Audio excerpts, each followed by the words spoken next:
Армысың қазақ елі, назарда экспресс жаңалықтар, бізде бар болғаны 1 минут, бастайық.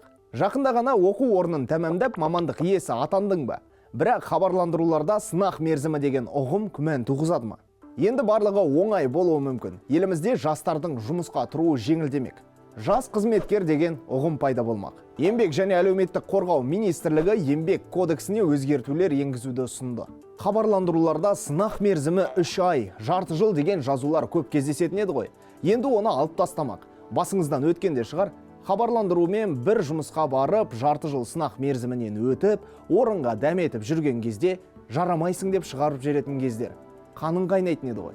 Еңбек министрлігінің ұсынысы бойынша, егер жас маманның қабілеті жетпей жатса, онда жұмысқа алушы қосымша оқытып, біліктілігін арттыру керек. Яғни сені еш негізсіз шығарып тастамайды.